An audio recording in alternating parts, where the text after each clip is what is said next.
Well, welcome back to Tangata Pasifika. As we've seen, the Rugby World Cup is well and truly over for our Pacific Islands teams, but not before Tonga's historic win and Samoa's heartbreak against South Africa. Here to talk about the highs and the lows, the good and the bad, is broadcaster and rugby commentator Willie Losse and World Cup winning Blackfern, Fiao or Fa'amausili. Welcome, team.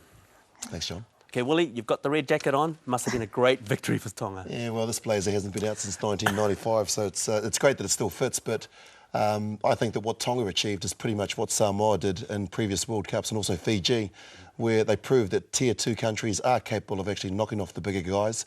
And it was the way that they went about it which was the most pleasing aspect of the game. Phil, did you get a chance to see that game? Oh, yes, I did. I got to see Tonga. And your verdict? Smash. They played really well. I mean, from the first whistle, it just hit off. That forward pack of Tonga really dominated for me. Willie, I mean, where was this team when they were playing Canada? Because they could have gone through if they played like that. Well, that's the big question that many are asking, but I suspect that if they'd beaten Canada and were guaranteed of actually getting through to the 2015 World Cup, perhaps they wouldn't have been as motivated as they were, knowing that they had to beat France to get into that position. And I was lucky enough to have been at 2 or 4 of the games that they played. And the game prior to playing against France, with the win against Japan, they came back to the hotel, because they're at the same hotel, and there was just a calmness, also 8 days that they had in preparation for that game against France, and I just sensed that there was a self-belief that they were actually going to be able to achieve something special, and it just built from there. Actually, I heard you on radio say that before that game, so I was looking forward to that game, you know, with a lot of interest. But I suppose, Fiao, or with your blue jumper on, Yes. it was a big weekend of rugby for all our teams, but Samoa, they didn't quite crack that South African defence in the end? No, they didn't. I mean, they played with a lot of passion and pride, and I'm proud of them, and I'm proud to sit here with this jersey alongside this red blazer. The passion and the pride was there, definitely. But you know, it took a while for me, as an observer, a non-Samoan, at this tournament to see Samoa play, you know, what I thought was like desperate rugby, because previously they played Fiji in quite I'd say a boring game in a sense. So was it surprising for you to see them sort of try and go all out and attack the South Africans? Yeah, I mean, it was a big surprise. I mean, they should have done that from the first game. I mean, the game against Fiji was really flat. You know, I was at the game myself, and it was just, you know, we were wanting some big hits, some big runs, wanting them to play the Samoan game. And even in Wales game, they didn't really go out there and play that Samoan game. We only saw it when it was do or die for them. And, yeah. Yeah, if you call it the Samoan game, Willie, Pacific flair. Where was it at this tournament? Yeah, it's a good question that you're asking, because I think the influence of a lot of the New Zealand coaches that are actually going into the islands now, it's a lot more evident. They're playing for position and they're bringing in a lot more structure. And I think it's important that they need to have a bit of both. But Samoa, for me, against South Africa in the last 20 minutes knew that it was do or die, and that's when they looked their absolute best, when they went back to what works for them. And you know, they won a World Series in sevens. They've got amazing athletes with so much ability, and yet they kind of like held and played a structured style as opposed to that flair. And so hopefully they'll learn from that as well. Okay, with Tonga, players of the tournament for you, looking back? I think that Tongahuia, the loose head who had such big raps prior to the tournament, and everything comes around set pieces, and so the scrum was solid, and Tom Malolo from the bench. You know, Siana Tomalolo, he's one of the great impact players. In fact, if I was picking a team, he'd be my run-on side.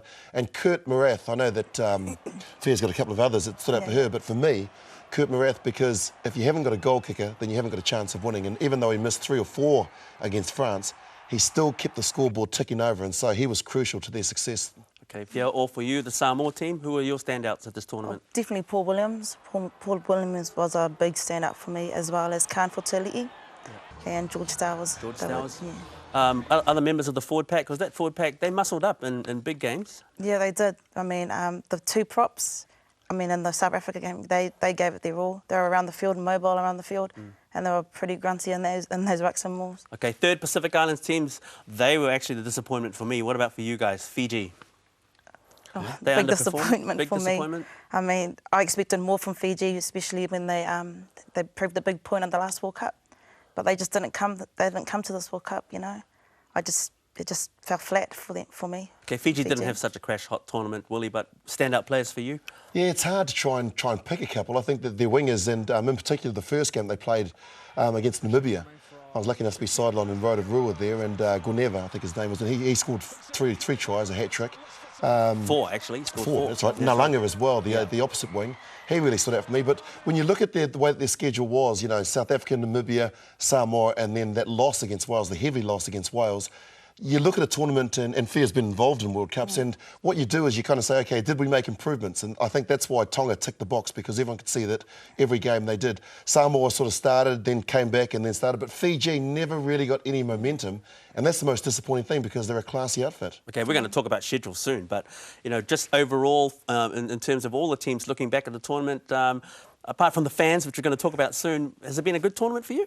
Loved it. I think that I've been lucky enough to have been to 4 of the last 6, 7 World Cups, and by far this is the best. And it was the Pacific flavour that brought it alive. You know, when Samoan fans went to welcome their team, the Tongan community said we're going to outdo them, and they did, with 10,000 being out there. And then all of a sudden there was that competitiveness, and it was brilliant, because we love our Pacific brothers, except on the rugby field or on the battlefield.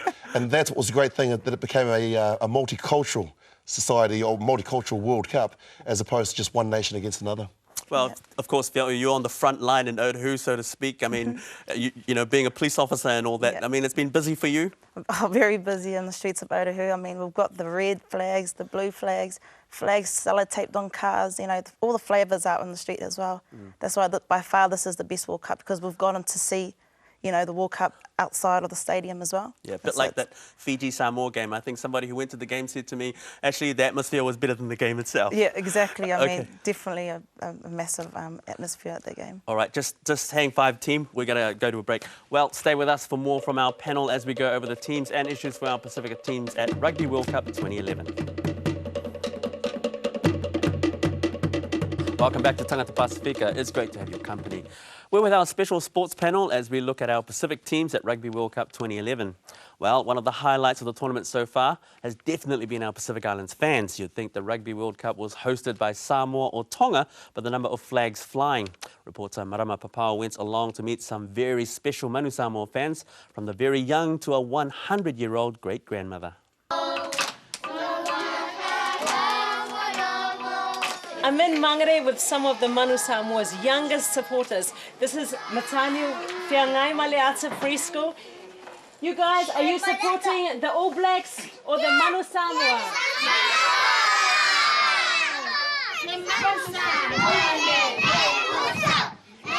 The Early Childhood Centre has been right into the cup fever. I think they really bright to support the Manu Samoa every time, because we had a special day every Friday. We had to wear our blue colours.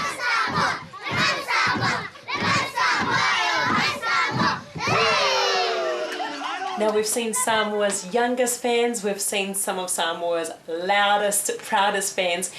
I have to introduce you now to someone really special. I think this is Samoa's oldest fan, one of their longest supporters, Mele Yoelu. She's 100 years old. Almost 101. Talo palava tina. Karo palava la o pionga.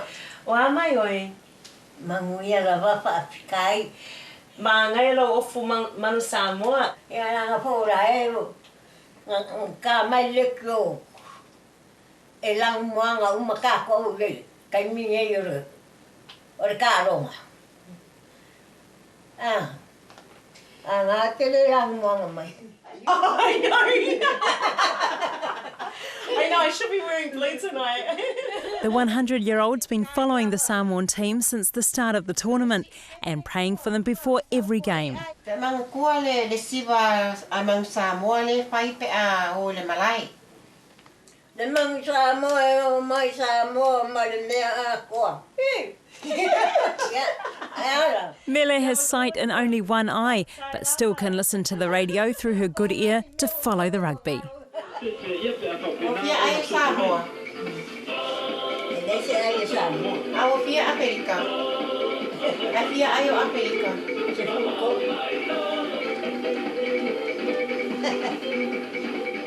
Despite Manu Samoa's loss, Mele is still proud of the effort they put into the World Cup, and that's still reason to celebrate. Oh, very cute. Well, we're back with our Rugby World Cup panel, Willie Losse and Fiao Fa'amausili. Willie, what that track says is just how much passion there is for this game of rugby in New Zealand. Yeah, it's inspirational too, and from young and old, it's beautiful stories, well told, and that's what I think everybody has embraced, is that it doesn't matter what part of the Pacific you're from, we're here to support the great game, and they're beautiful stories. Fiao, you've been in how many World Cups now?